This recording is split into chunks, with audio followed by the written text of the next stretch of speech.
Welcome back to The Art of Adventure. This is episode 161 with Troy Erstling. The Art of Adventure is the podcast that helps you travel the world, run your business, and embark on an epic quest. I'm your host, lead explorer, and guide, Derek Loudermilk. You can head over to derekloudermilk.com to check out the show notes for this episode and get your copy of the top 10 ways to make money online while traveling the world. That's a PDF I've put together for you guys. Go over and download that for some inspiration and ideas. Plenty of examples there. Are you thinking about starting a location independent business? People I work with are starting all kinds of cool businesses, from travel agencies to jewelry businesses to clothing companies to nomad houses. I'd love to help you get your business off the ground. So drop me a line, derek@derekloudermilk.com, and we can do a free 30-minute business strategy session over the phone. It's that easy. This is for listeners of the show. Thanks for listening. Okay, on to today's episode.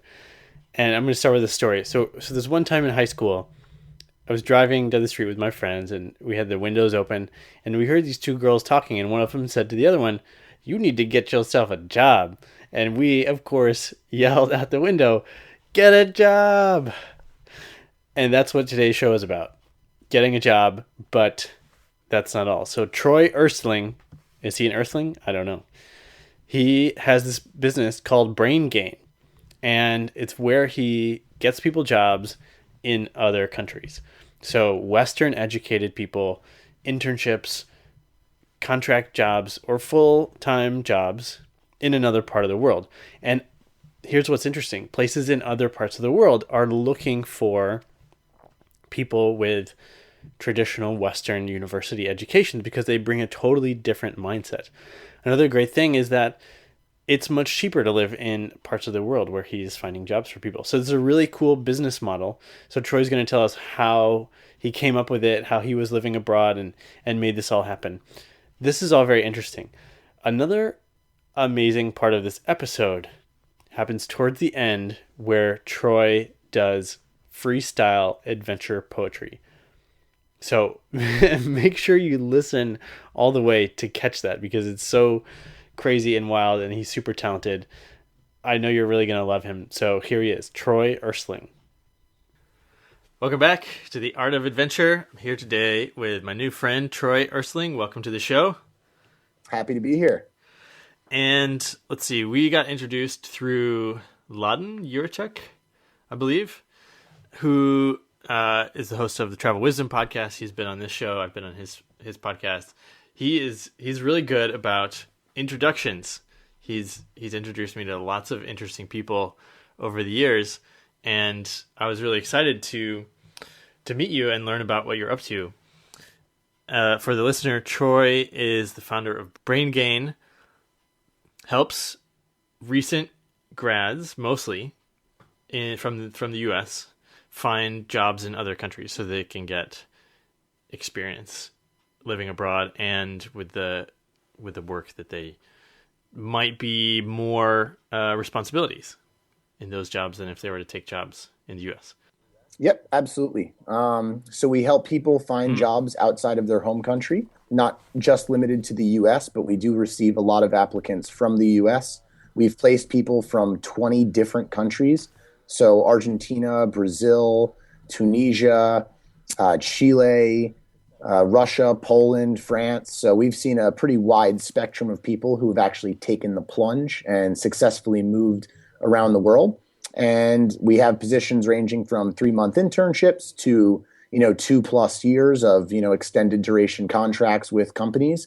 And as you did mention, a lot of these companies are looking to give you a lot of responsibility because they're looking to hire people from outside of their local talent market, because these are roles that they're struggling to fill locally. So by bringing you on board, they have usually some big intentions with you and want to really give you that opportunity to learn, grow, and really develop a good skill set for yourself while also contributing a lot of value to the company. And how long have you been running BrainGain? We've been doing this now for 2 years. And so some of the early placements that you did are finishing up their contracts or their positions, I'm guessing. Yeah, so we've had about two waves of people now finish their contracts. A lot of our initial placements that we did were in Bangalore, India. That's where I started the company. And we had a lot of people, I think 50% of the people who we initially placed in that first batch either re signed with the company that they were working for or they found another job in Bangalore. And, that was a really promising metric for us to look at just because Bangalore is a relatively unknown city. And a lot of the people were like, I know absolutely nothing about this place, but I'll give it a shot. And then to see them, go there not really knowing much and have such a good experience that they want to come back. That was definitely something that was really fulfilling on my side to see how they grew throughout that year. Interesting. Do you think they're just staying in Bangalore because it's the easiest option?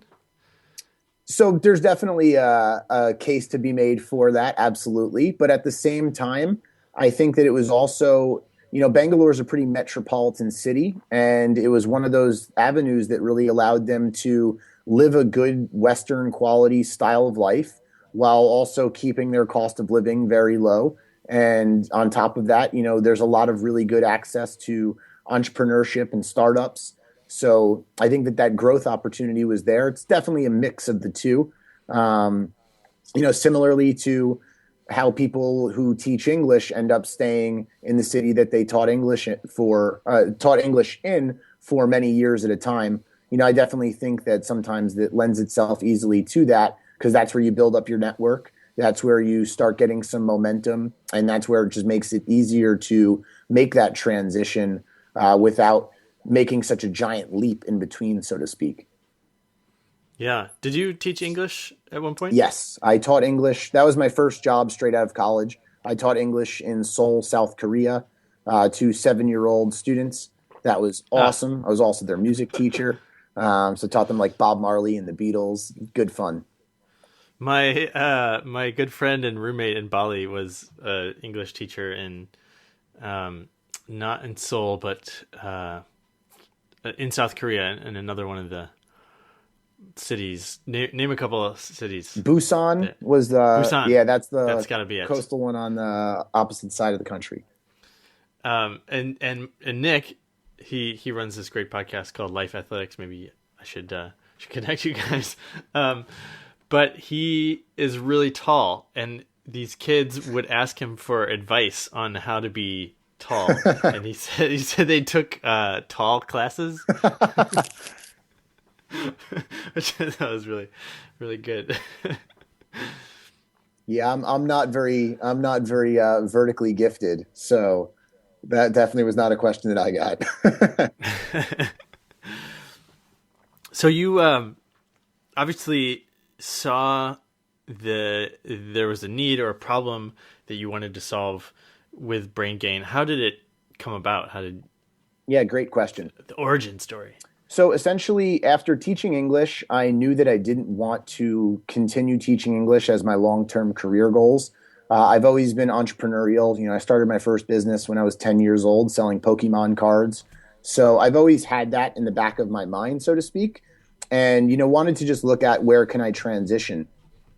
Strangely enough, I emailed a friend of mine who I met when I was studying abroad in Argentina. I knew that he had been teaching English also, and I just kind of kept tabs on people who have also been living internationally and pursuing a global lifestyle. And messaged him, and he said, "Hey, I'm in Bangalore, India. I'm on a fellowship in social enterprise, which was a fancy word for internship, working in kind of the impact and social space." That seemed interesting. After working with children, I really was, curious about this world of social enterprise, which was basically business with an impact on people's lives. Seeing the impact that I had on my children's lives or my students' lives, I should say, it was something that really appealed to me. So I applied to his program. I got in. I got placed in Bangalore, and my buddy actually took the position of field coordinator. So he was kind of my go-to person with helping me get settled, navigate the space of Bangalore and everywhere from where to go, what to do, people to network with, events to go to, everything like that. So really serendipitously, everything just kind of fell into place and it was a really good transition. While I was there, I was doing research for an entrepreneurial focused company that did entrepreneurship education. They've been doing this in India for about 10 years, and they said, we want to expand throughout Southeast Asia, do some research on Southeast Asia. So I spent 6 months researching basically startups and entrepreneurship throughout Thailand, Philippines, Malaysia, Singapore, Indonesia. So that was a phenomenal learning experience, seeing what was going on. And that really laid the groundwork for what eventually became BrainGain, but I didn't know that at the time. And I was also, just wanting to hustle, wanting to create opportunities for myself. I went to a pitch contest. I really liked one of the judges who was just grilling every single person who was on stage and was asking really good questions. Said to myself, I want to talk to this guy. Went up to him, ended up striking up a conversation with him. Then he introduced me to two American guys who started a rental car company in Bangalore, India called Zoom Car. And he said, I think you guys will get along well. He introduced us. I met the two founders. We hit it off well. They offered me an internship doing digital marketing and just basically said, we know you have no experience in this, but figure it out and get it done. So worked with them for 6 months also while doing that other research. And then at the end of the 6 months, they offered me a full-time job and decided to take that because the company was growing incredibly quickly. They still are to this day. Continued to work with them for about an additional 6 months after that, after that initial offer was made. So worked with them for about a total of a year. And then at that point, people started asking me, how do you keep finding these jobs abroad? I had people reaching out to me on Facebook or via email, people who were previously English teachers asking me, how did I transition out of being an English teacher? People, back home who said, you're working for a startup in a foreign country. That sounds really cool. How can I do the same? And it really dawned on me that if you look online to find opportunities to work internationally, most of what you're going to find is teaching English and volunteer work. And here I was working for a startup company. I realized that many other people wanted the same thing. And I saw an opportunity to create a website, or at the time, I didn't really know what the business model was going to look like, but, create a service that helps people find jobs internationally. And Bangalore had a lot of good companies there. And I said, I think this is the perfect testing ground. Also really cheap cost of living. My total cost of living was around $500 a month there. So as an entrepreneur, getting your business off the ground, your overhead really makes a big difference in terms of how long your money lasts you and how far you can push the boundaries of getting this company off the ground. So I thought Bangalore was the perfect place to do it. Started the company, and now 2 years later, we've placed over 50 people from over 20 different countries in India, Malaysia. We have jobs now in Singapore, Hong Kong, Thailand, Dubai, Germany. We got remote roles. So it's been really fun seeing now how everything has evolved over the course of these last 2 years. But it definitely started as more of a scratch your own ish type of thing. Yeah, I love that. I'm going to ask you more about the company, but there's a couple things I wanted to touch on. When you were doing your research about startups and entrepreneurship in Southeast Asia, that's something I'm really interested in, and maybe you could tell me some of the major trends or things you observed. Yeah, absolutely. Off the top of my head, population wise, I mean, you got Indonesia, which is 250 million people. You got another 140 million people in the Philippines. My numbers might not be exact, but this is what I remember off the top of my head. So you got almost 400 million people in just those two countries alone, right? That's bigger than the U.S. And then on top of that, they have very large middle class populations as well. So you got huge middle class, huge population. They're tech savvy, so many of these people are online using social media. I remember I read once that more tweets originate in Jakarta on a day-to-day basis than anywhere else in the world. And, I saw that as a really cool opportunity, in terms of just how many startup companies are going to start to come out of there. And now you're really starting to see these areas explode as well. I mean, you look at companies like Gojek in Indonesia, what they have done with bike taxis. It's absolutely incredible what they've been able to accomplish. And then you look at the rest of the region, you see Malaysia, who's kind of the little brother to Singapore that nobody really pays as much attention to. But when you look at the number of successful companies that have come out of Malaysia, it honestly dwarfs Singapore. Hmm. Singapore's put a ton of money into the companies that are there, and the amount of funding that flows around Singapore. But how many really big success stories do you have to come out of the Singaporean market? And then you look at Malaysia, and you got the iMoney and iPrice group that have really exploded. You have Grab Taxi that started in that region as well. So you have a lot of companies that have been really good success stories, and venture capital funding is now flowing throughout these areas. Um, they speak English, so it's a really exciting time in that part of the world, just because huge populations, they're tech savvy, big middle class, which is the right recipe that you need for startups and entrepreneurship to theoretically thrive. But obviously, that needs to be, that needs to almost have a disclaimer in there, because it is obviously the land of bureaucracy. And you have obviously a lot of governmental regulations that prevent a lot of companies from getting off the ground. So how that kind of innovation mindset mixes with the government bureaucracy and how governments are Mm. trying to respond to that makes it all the more interesting, in my opinion. Yeah, I mean, there's that part of the world. Bribes still work surprisingly well, and negotiations quite different in my experience. I'm wondering if you have any thoughts on, a lot of products like Apple or whatever are trickling down from the U.S. and European innovation markets to become global. Do you think there's any ideas that are going to come from the developing world or Southeast Asia that will sort of like trickle up? Like, what do you think the first thing that will come out of there that we'll accept here in the U.S. would be? It's really tough to say, because mindset wise, I would say that a lot of the companies in that region are very focused on that region. If you looked at India, I think India is a bit different. I think a great example of a company like that is Fresh Desk, who started off in India, and now that's a company that's done incredibly well in the US. Not that crazy innovative, so to speak, where everybody knows it and it's a household name, but the level of success that they've reached is really impressive. Another company, that's not that huge, but they've done really well, HackerRank, started in India, and they have a really good presence in the US as well. So I think that India has a bit more of that mindset, so to speak.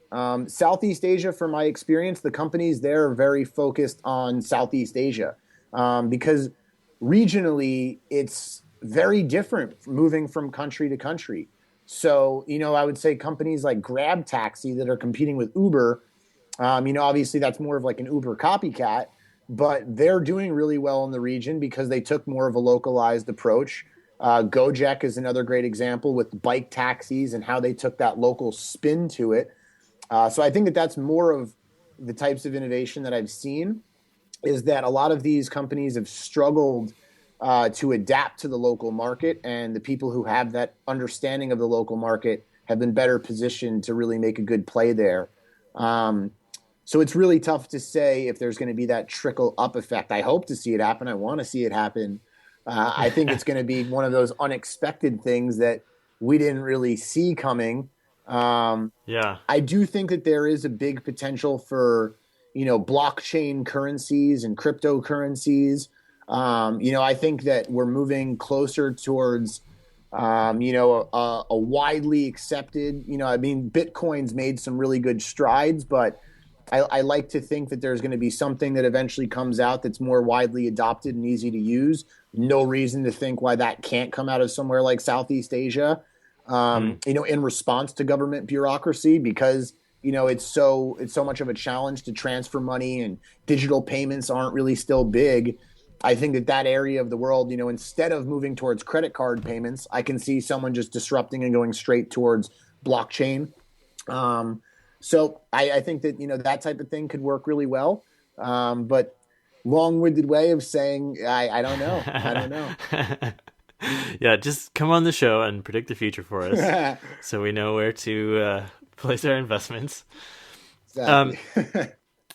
so a question that sort of flows along with that is when you have these Western educated people getting job placements in Asian job opportunities, they're bringing a slightly different worldview.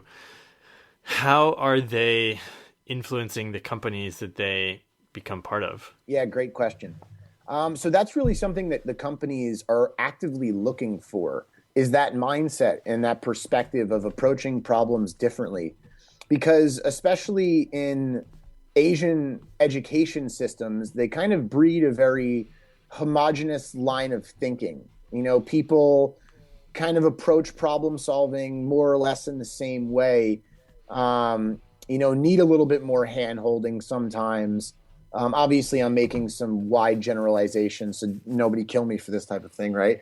But you know, you see that type of trend a lot, and in terms of thinking from the West comes over, they want that fresh perspective on how can we do things differently, what have your experiences been like working for American companies, and what can we do to change some of our processes around.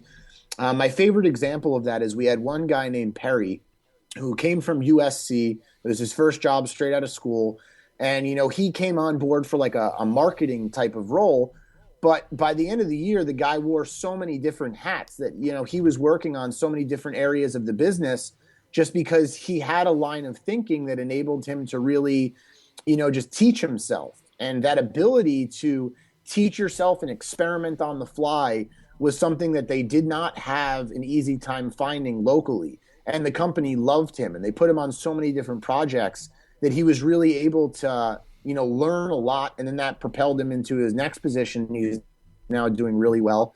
So I think he's one of my favorite examples just because he kind of took a marketing role, but he did everything from marketing to business development to writing press releases to working on areas of the website, data analytics. He kind of saw so many different areas of the business, and that's exactly what they wanted him to be working on. Hmm. Um, Besides the ability to teach yourself something, what are the other top skills that companies are finding really valuable? So I would say definitely teaching yourself on the fly is a big aspect of it. Generally, a lack of hand holding, being independent and autonomous, not checking in all the time, kind of doing something, putting in the research, and then when you hit a wall, then coming to somebody rather than, asking for feedback every single step of the way. I think that goes hand in hand with self education, but is a bit different at the same time. Um, at a very low basic level, strong written and spoken English, data analytics. If you have that good combination of I can produce content, but I also have a data oriented mindset and I understand conversion rates. Generally that's kind of two different positions. And if you can kind of blend both of those thinking into one, that's a really good skill set to have. Um, Outside of that, just creative problem solving. So a lot of the aspects are, I guess, kind of soft skills more so than like a specific skill set. So it's hard to say, but I think it's more of a mindset and a way of thinking than it is, I could put this on a resume type of thing. The last time we chatted, weren't we talking about Scott Adams Yes, and Dilbert. combining skills to sort of make your unique personal skill set, your rare and valuable collection of traits? Yes, absolutely, absolutely. Yeah, it's really interesting. It's been popping into my mind over the last week since we did the pre-interview, and I even went so far as to list all of the skills that I thought I had, and then sort of like mind map links between them that I thought could be like, okay, if I group these three together, like knowledge about public speaking is always like you just add public speaking to anything. You're like really good at data analytics and public speaking. Boom, that's already valuable. Or you're really good at marketing and writing about it. So yeah, these combinations of of skills is what I see. Yes, definitely. And that's such a valuable thought exercise to go through, to map all of those things out, make the connections, like draw Venn diagrams. I kind of call those exercises the slowing down to speed up.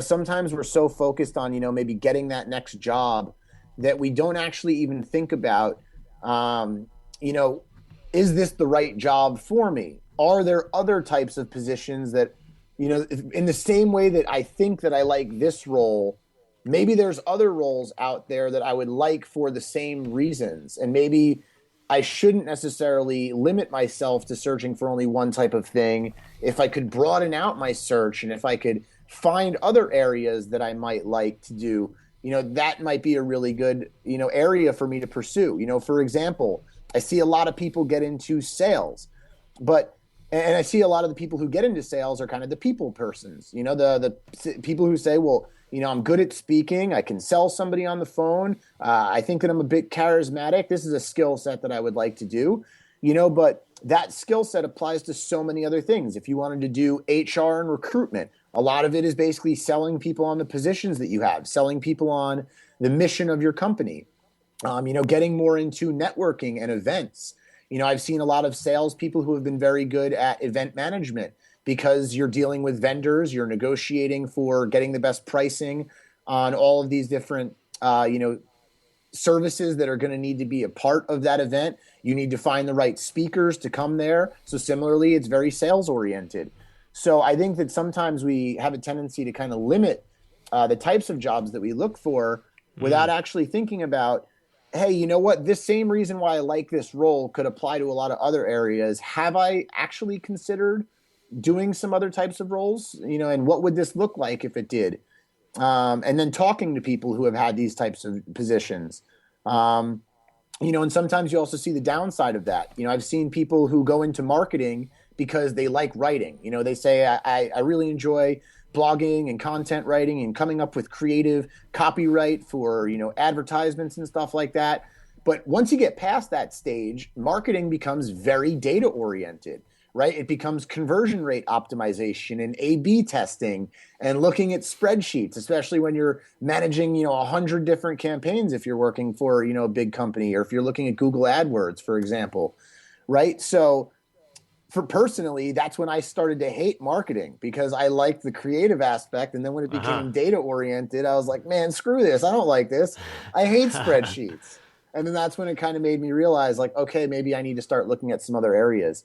And I think that that's a really valuable thought exercise for people to go through, especially if you're first starting out your career. Yeah, I think some people that I've talked to recently who are pivoting mid-career, maybe their previous line of work is sort of outdated, which is going to be happening to people over the next few decades continually, and you're going to have to pivot, but they don't necessarily know like what all the options are, like what are good jobs for me. And it's sort of a research process, it seems, to like kind of even figure out like what potential positions exist that I would enjoy and be good at. Yes, 100%. I forgot the name of it. As you just said this, there's an amazing exercise out there. I think it's by a guy named James Altucher. And I think it's called like 800 hours or something along those lines. And it's directed entirely for that. And I think it's free also, which makes it even better. And it's like a series of questions and thought exercises to put yourself through to kind of guide like, okay, where can I take my career next? So as you said that, I just remembered that. I don't know the exact name of it, but James Altucher, blank hours. I think it starts with an 8. Okay, we'll find that and we'll have it in the show notes. I'm a big fan of James. Excellent. Does a lot of great writing. Yes. Deep work is another rabbit hole that we could dive down, but I don't know if now's the time to do it. Well, I may direct the listener to listen to the episode with Cal Newport. Yes. About deep work. He's been on the show twice actually for what was his first book? Anyway, his two recent books about work. Don't find your passion, find something that you can improve at continually, which I think is something that I learned when I was a scientist working in the lab. I got in and there was like so many things to learn, and oh my god, we're doing 600 experiments in a day, and then 3 weeks in, you've pretty much mastered everything, and then it's sort of incremental, getting a little bit more efficient, but you reach the point where you're getting bored real quick, which is not a good recipe for a long-term career. Yep, absolutely. So, how does BrainGain make money? Great question. So we earn a commission of the person's salary in the event of a successful placement paid by the company. So we do not charge candidates for our services. We used to, but we decided that we wanted to move more towards being a completely sustainable company by being able to charge only companies. So in the event of a successful placement, companies pay us a commission of that person's salary. So pretty straightforward. Yeah, and so I think you were telling me that you had a slightly BrainGain was slightly bigger, but you've since like cleaned it up, and it's just a couple of you now. Yes, definitely, definitely. So as a founder, this was a really valuable lesson throughout this last year. But we had a good first year, and after the first year, we were cash flow positive. I had some money in the bank, and naturally, with the whole startup kind of jargon out there, it's like grow, grow, grow, scale, scale, scale. So what did I do? I hired a few software developers. I hired two guys to do business development, and my mindset was, okay, now let's grow as big as we possibly can. But with doing that, I didn't have internal processes yet set up. I didn't really have clearly defined ways for these people to grow the company. It was kind of, I needed more people to just hustle and figure things out on the fly, which sometimes works, but when it doesn't work. So in about, I want to say June of this last year, I had a team of around 7 people. We had 2 software engineers, myself, my co-founder, Matt. We had another 2 business development guys. I was starting to dabble with, outsourcing some work, but that eventually became more prominent, as I'll get to.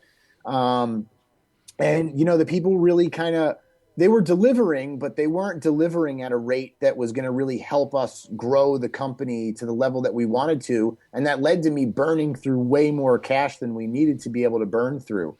And I decided that I wanted to take a break. So I found a cheap flight to Bali, and I was like, I just need a week off to get my head right. And in that week, I read Tim Ferriss' 4-Hour Work Week. I was already, reading a lot of I was listening to a lot of his podcast, and the book itself wasn't really anything revolutionary. It was all things that I had really kind of thought about, but his line of thinking and what I really loved was the 80-20 analysis. And I kind of took the 80-20 analysis to a bunch of different things. And for those of you who don't know, the 80-20 analysis is what 20% of my efforts are driving 80% of my results. And in most businesses, you're going to find that there's a small portion of your effort that is driving the most success of your business. And a lot of his philosophy is, what is that 20% that's getting me the most success? And if it's not contributing to that 80%, how can I cut it out and minimize it and get rid of it? Because that's probably not going to be best for the long-term goals of my company. So going through that thought exercise, I kind of realized that the people who I was hiring weren't really contributing to that 80% of the success. And while they were hitting some of their goals and metrics, it wasn't helping us grow quickly enough. And I realized also, where does 80% of our spend go towards, and where am I putting 80% of my money? It went there.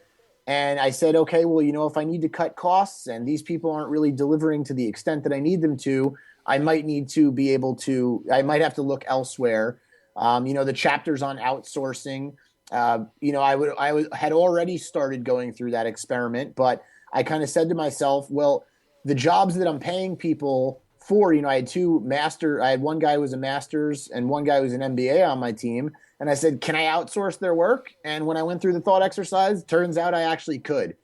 And, I decided, okay, when I get home, I'm going to do this. So that really led to me kind of leaning out the team. We were almost done with software development at that point in time in terms of finishing out the first version of the website. So I had a contract in place with one of my friends who was helping on the software development side. In around October, he finished the website. So then we didn't need any more software engineers for the time being.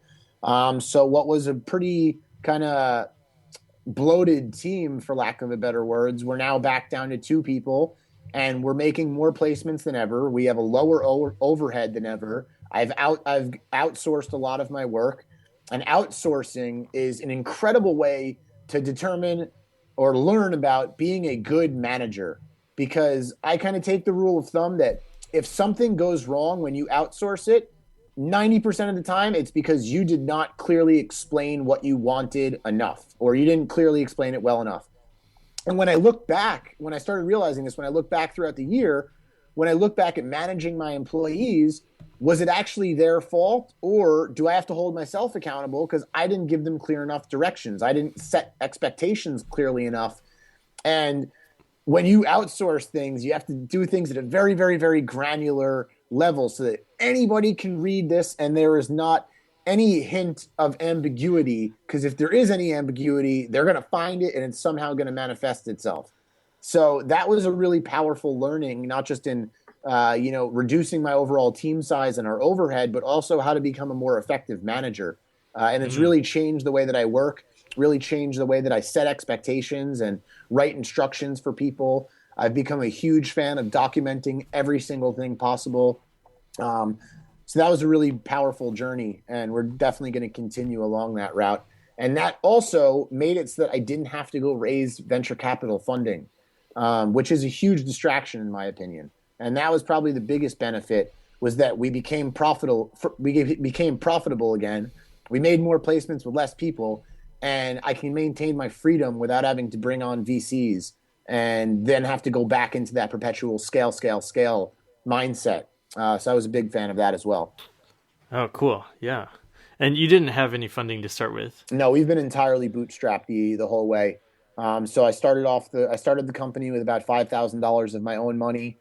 We turned a profit in the first year and then blew through all that money, as I explained, and then took out a little bit of a loan. And now we've earned that money back. And now we're kind of back to square one, but with a better head on our shoulders. Perfect.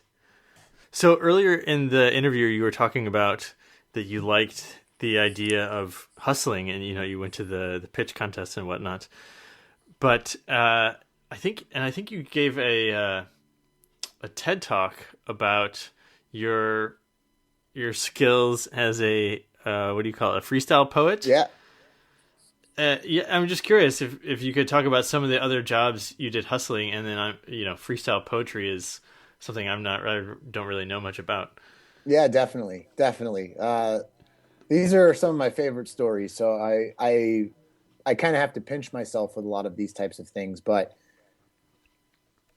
so in a weird random stroke of circumstances, when I quit my job at Zoomcar at the time, I obviously gave up my income as well. And the next day, my roommate, who was an event organizer for a startup and entrepreneurship festival, he comes home and he says, "Hey, Troy, I need you to MC a stage for, 2 or 3 days. You're going to be the host. You're going to introduce speakers. I know you'll be good at it. And you're going to do it." So I was kind of like, yeah, okay, why not? That sounds fun. I've never been an MC or a host, but I like public speaking. So I figured that I could do that. And then basically spent the next 2 or 3 days doing a startup and entrepreneurship festival where I was the host. I was the guy on the microphone who, was introducing the speakers and saying, "Want to give a big thank you to our sponsors over at Flipkart and this company and that company. Thank you very much for attending here today. We're going to be giving out some promotional awards," just things like that. And then the guy who was the lead speaker, or the lead host, I should say, he was the one kind of training me and showing me the ropes of how to do it, how to mic people up, that sort of thing. And he tells me that he's a professional beatboxer also, so he's an MC and a beatboxer. And I'm like, "No way, dude, you're a beatboxer. I do freestyle poetry." So he gives me a beat and then I start rhyming for him. And then, we were just kind of having fun. And then the next day, the sponsor for the main sponsor for the event, he's getting pissed off because he's about to give his keynote speech. No one's there, and we need to figure out how to generate a crowd. So I go up to the beatboxer guy and I'm like, "Give me a beat. I'm going to go to the audience. I'm just going to start getting random words, and I'm just going to start freestyling." So we do this, and within like 5 minutes, we get a crowd of like probably like 100 people who are like, "What the hell is going on? This is awesome." And then the lead sponsor, he loved it, and he eventually got the crowd that he needed to do his speech. So after the event, the guy who's the beatboxer, his name is Vineeth Vincent. He's got a bunch of YouTube videos. He's awesome also. He comes up to me and he's like, "Hey, do you want to do this professionally?" He's like, "I can get you gigs doing this all over the city." And I was like, "Well, yeah, dude, I just quit my job. I would absolutely love to." So over the course of the next few months, he basically started getting me jobs as sometimes I was an MC and a host. Sometimes I would only go and do the rhyming on stage. Most of the time, it was kind of a mix of the two. And this is what paid my bills for, the probably 6 months while I was getting BrainGain off the ground. Then from there, one day we decided he wanted to go record something in a studio. So we go to the studio, and the guy who owns the studio says to me, "Hey man, you have a good voice. Would you be interested in doing voiceover work?" And I'm like, "Abso-fucking-lutely. I would love to do voiceovers. That sounds really fun."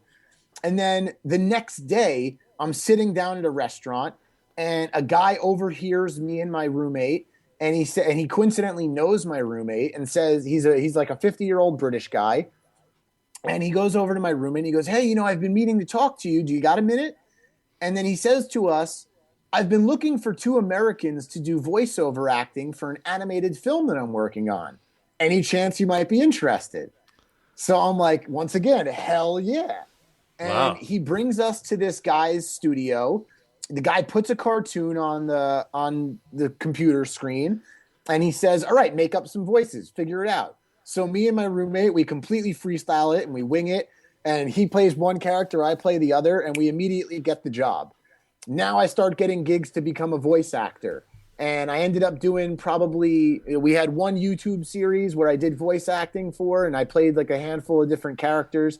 For some reason, I'm always the villain. I kind of want to be the good guy, but they always gave me the bad guys. I played like demons and the guys who were like, the evil emperor and stuff like that. Wow. So then that opened up a whole new doorway of opportunities, and then did some corporate voice acting and commercials and stuff like that. Um, then as an MC one day, I decided to pick up juggling balls. There was a clown and we were doing a children's event, and I picked up the juggling balls, and I taught myself how to juggle when I was a kid. So I started juggling. And then the woman, she's like, "Hey, you're pretty good at that. Any chance you want to dress up as a clown at the next event?" And I was like, "Yes, let's do it. Let's do it." So I did like an eBay PayPal event where I dressed up as a clown and I ran around with little kids all day and I was juggling. And that was a lot of fun also. And then one day she calls me up and she's like, "Hey, we need a Santa." And I was like, "Sure, why not? Although I'm Jewish. Jewish Santa, that sounds amazing." Right? So between emceeing and then doing poetry and voice acting and and then and then juggling as a clown. I also did juggling at a nightclub once where I dressed up in a tuxedo as a Great Gatsby theme party, and they paid me to walk around juggling and talking to girls and just kind of be like a social person who kind of gets the party started. That was an awesome gig. Um, so just lots of really random, odd jobs that all started with saying yes to that first opportunity as an MC, and then a crazy ripple effect after that. And it's really a testament to, being a bit shameless and willing to put yourself out there. I mean, I know a lot of people who probably wouldn't dress up as a clown or Santa, but I mean, hey, it pays the bills. And for me, my biggest concern at that time was get BrainGain off the ground. I will do anything to make sure that I do not run out of money. So whatever gig you throw my way, let's do it. I'm happy to. And they were some fantastic experiences. I loved it. And to this day, I still can go do gigs doing voice acting. I can still, get on a microphone and be the host of an event. These are skills that I can carry around with me for the rest of my life. and I honestly have a lot of fun doing them. So Wow. it's been a really great experience and a testament to, if you have some wacky thing that you think you can make money off of it, you probably can, and it's usually just a conversation with a stranger away. I love that. A couple observations. First of all, for you to be able to say yes in all of those different points, I think that you probably had to uh, not not care if you were going to embarrass yourself or if you didn't know the thing, because I think that would probably hold a lot of other people back. Like, I've never done that before. How can I be a Santa? I don't know how to be Santa, or you know. Yep. Yep. uh, but so just saying yes, and then you just kind of made it up as you went, Yeah, which exactly. Exactly. Like, perfect example with the Santa one. In India, children don't really have a concept of Santa, right? So I kept asking all the kids, like, what do you want for Christmas? And then the parents got mad at me. They're like, why are you asking my kids what they want for Christmas? I'm not getting them anything. Like, you're promising them race cars and stuff. Like, what are you doing? So I didn't know. I was like, "What do you mean, dude? That's what Santa does. Santa, he asks you what you want. What do you want for Christmas?" And that was a cultural gap, I guess, right? So, also the fact that you're young and don't have a giant white beard. yeah, and it was the worst beard ever. I'm gonna try and dig up a picture and I'll send it to you, but it was That'd the be great. worst costume that I ever had because they also gave me the gig like the night before. It was like a Friday night, and they're like, "Hey, can you do this tomorrow morning?" And Just cotton balls. yeah, exactly. I think it was like a hat that I just transferred into like a beard. Perfect. No one will ever know. So I wanna challenge you, Yeah, and I don't know if you're willing to put your brain to work and do a little bit of freestyle poetry I'm willing and right able. here, These right rhymes are here on not the a podcast. fable. Oh, look at that! That's amazing. So one time in college, we had a friend who wrote the for the local newspaper the hip hop column. It was like the free weekly trendy newspaper in Minneapolis, and he was like, "Okay, guys, I want to have a rap battle.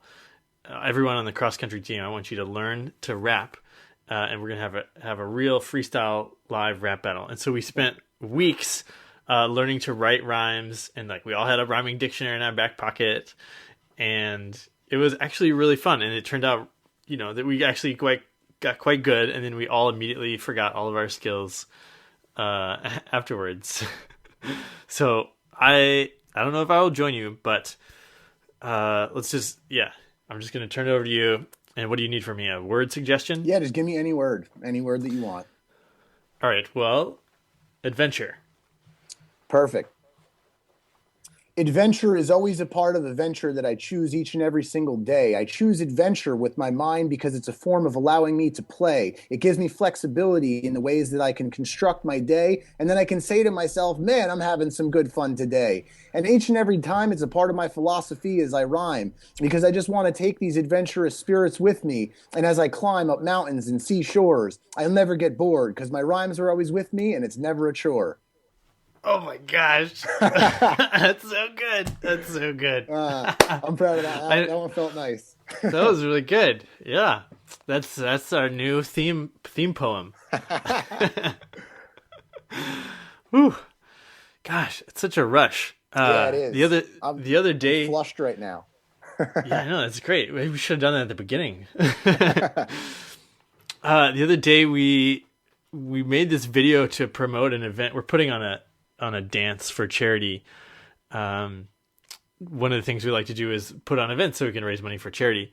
And we thought, oh, we're gonna put on a puppet show because I have a brand new son, a baby, with sock puppets, but they're gonna be talking about the dance. And so we just improved it and made it up the whole time, and it was so much fun. We were just laughing like these ridiculous hand puppets. I love it. Just using your brain, letting it run. What do you ever? I mean, I can imagine that you would get to a point sometimes when your brain just isn't feeding you the words you want. What do you do? Just kind of push through. I've definitely had those events.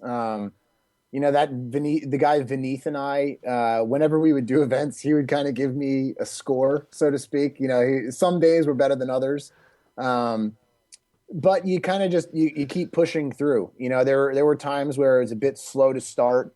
I also really feed off of the crowd's energy. So sometimes if the crowd's not really into it yet, it's a bit difficult because you want that response at the end where the audience just erupts. They're like, yeah, so it's definitely hard, but you just kind of push through it. Um, I have days like that all the time. And I think it's just an analogy also for any endeavor, so to speak, whether that's if I need to write a blog post or if I need to get work done, for software development. And that does not always work really well with my brain because it's very analytical and rigid. So sometimes I just hit walls and I really just try and push through. If I can, like if I'm at home, I'll do some push-ups or I'll go outside and I'll take a walk. I'll do some deep breathing. I'll meditate for a few minutes. If I have that flexibility, but like when you're on stage and it's live, you don't have that. So whatever comes into my head is coming out and hopefully it sounds decent. I used to do some improv comedy, and sometimes you just have to say like "blah," or make up an excuse like, "Oh my god, the toast is burning in the toaster," and you just like leave the stage. Yeah, I gotta go check on that. Yep. I do like to think though that you kind of over time build up an arsenal, so to speak, or an infrastructure in your brain that allows you to kind of pull from other words that you've used in the past. So sometimes when you hit those moments where you don't have something to say, it's like you've built up a solid foundation so that even if it's one of your crappy ones that doesn't sound good to you, the audience hasn't ever really heard that before. So it gives you a little bit of that wiggle room. And while you're using something that you've already used before, it almost gives your brain the space to go search for something else that you haven't, and then you could pull it in and then take it off on a new tangent. Because that's where you get satisfied. The audience is going to be fine either way, but then you're Exactly. satisfied when you innovate. Yeah, Exactly. And it's that arsenal of, just through the repetitions, you're able to, just kind of figure out your way through it. And then that is what propels you to being able to reach that kind of state of flow. it's like also I've experienced it recently because I've been doing a lot of networking since I've been in St. Louis, and groups and events, and just walking up and start talking to groups of people, and sometimes it's challenging, but then you've like the conversation you had just a minute ago that worked really well, you just like bring in some elements of that, and it's fresh for everyone else, but you're just recycling the good stuff. Yeah, absolutely. I mean, the same can be said for approaching women as well, right? Yeah. Absolutely. Let's see, is there anything that I haven't asked you about that you think is important for the listener to know? I don't know. I think that a lot of, also my personal philosophy was kind of embedded into here, whether it's, hustling, whether it's, I think the 80/20 analysis was really important for me over this last year, and, minimizing my own team, the outsourcing and using instructions. I think that we've touched on a lot of good stuff, to be honest. If I had to just add another double onto it, the deep work aspect of blocking out distractions, giving yourselves large periods of uninterrupted time to work on something. That's been a really big part of my life over this last year of, removing notifications from my phone, turning my phone on airplane mode. When I work on something, I'm only working on one thing for 2 or 3 hours at a stretch. I think that's been a really big part of my life. If people don't meditate, start meditating, use Headspace, go do a Vipassana retreat. That's been a big impact on my life. But aside from that, I think we've touched on, I don't know, unless you got other questions, I could keep doing this all day. Perfect. I have lots of questions, but this is I think we'll wrap it up here. And then there's always, I'm starting to get return guests on the show, which is nice.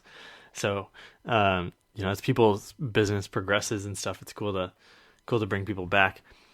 I've got 2 questions for you that I ask all my guests. The first one is, if you could change or add anything to the world, what would you want the world to have? Good question. I like that. Um, Global passports, especially in today's day and age where it's becoming continually more restrictive with where you can live, where you can work.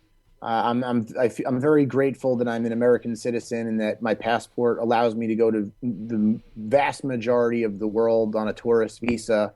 Um, but the same is not said for every other country around the world. And I think especially as we look at what's going on in the news today, and the U.S. becoming more restrictive, and obviously it makes sense. It's in the interest of protecting the American people, but it's just sad that we're restricted to the most part into living and working in the country that we were born in. And Phil Knight has a great quote in his autobiography, and he said something along the lines of, and I hope I don't butcher this, but business is war without bullets. And when you remove the business, the bullets come back into play. And I thought that was a really powerful quote that he said at the end of the book. And it's very true in that sense of, I believe in a more globalized world. I believe in a world where I can go live in a new country and interact with those people and understand their perspective, and they can do the same for me. And the amount of learnings and shared experiences and shattered perceptions of what I think the world is like and what it's actually like that I've gained throughout my experiences of traveling, I really do believe in that wholeheartedly, and I think that the world would be a much more peaceful place if we allowed that. So global passports, but I know it will never happen. Mm. So as long as we have that philosophy and mindset when we do travel, that's the best that we could really ask for at this point in time. Yeah, I love it. And I think, we were talking about these startups around Southeast Asia as people, get enough wealth in those countries, they're gonna it's gonna become more balanced. Like, right now the Western world is going to Southeast Asia to save money, but then they're gonna say, "Oh, I just want to go to LA and be a nomad in Hollywood for a while," or something like that. And so I think it's gonna start Yep, definitely. evening out as As it well. should. I think that that's another perception of the world that kind of shattered is you look at some countries as like third world, so to speak, quote unquote, and there's huge middle classes everywhere that I've been with people who have way more money than I grew up with, and live a very good lifestyle. So although they might be in a third world country, their quality of life is still for the most part pretty damn good. Yeah, well, that's good to hear. Final question is, what is your definition of adventure? Novelty. For me, adventure is novel experiences, things that I've never done before, and finding the novelty in the seemingly mundane. Before we got on this call, I was telling you about how I grew up in New Jersey, and I have never been to any of the parks in my area. And yesterday, I went on a 2-hour hike through one of the Monmouth County parks, and it was beautiful. I loved it. And you know, the fact that adventure is sitting right in your backyard. And for so long, I've always wanted to travel the world to get adventure, but I didn't notice all of the opportunities for novelty and adventure right in my own backyard. And it's really changed my perspective whenever I come home now, to be able to try and Mm. find out all of these things that I maybe overlooked when I was younger, and that kind of constant seeking mind wanting to go to a new country when I can find plenty of adventure and opportunities right here, and give myself that novelty, because any new experience for me gets my mind churning and gets me excited. And it's just something that I feel like novelty just kind of makes my brain grow because I'm just being exposed to something that I've never done before. Yeah, I love that. That's it's a really good reminder that we don't have to go far. We can, because it's, sometimes you get real big shakeups when you go the farther you go. But I really like that, and especially it's 2 hours, Yep. right? You went on a 2 hour hike. It's like you don't have to spend a year Yep, abroad exactly. I, to I was home at my get. house an hour later. Troy, what's the best place for people to find you online Yeah, should you great. wish to be found? I always answer every email that you send me. You can email me at troy@braingain.co. That's BRAINGAIN.co. I try to be active on Twitter on my company's account at Team BrainGain. I've also been posting a lot of my blogs on my personal Twitter at Troy Erstling. And then outside of that, honestly, the easiest way to reach me is by email. If you ever have any questions, I love to answer people's enthusiasm for living and working internationally. Whether or not you can find a job through BrainGain doesn't matter to me. If you want to work outside of your home country and you have questions, I'm happy to help each and every single person that reaches out. Awesome. Really, really appreciate that. Thanks for that offer. And thank you for coming on the show. It's been Yeah, a I lot had of a fun. blast. This is awesome.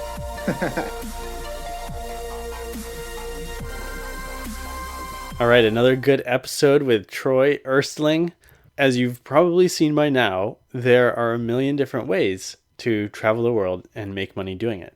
And this is another great option for you.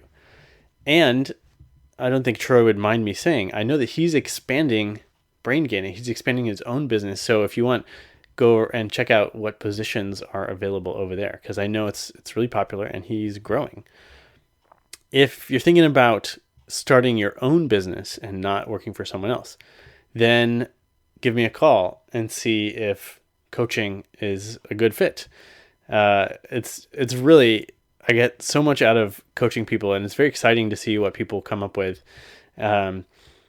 There's a lot of different reasons that people benefit from a coach, whether it's accountability or getting their ideas out, or knowing what steps to take next, or just navigating the tools that they need to run their business. Starting a business is fairly simple, but it's not that easy. There's a lot of work involved. So I'd love to help you through that process. Again, just drop me a line, Derek@DerekLaudermilk.com, and we can do a free business strategy session. That's all for this episode. Now it's your turn to go out there and be adventurous.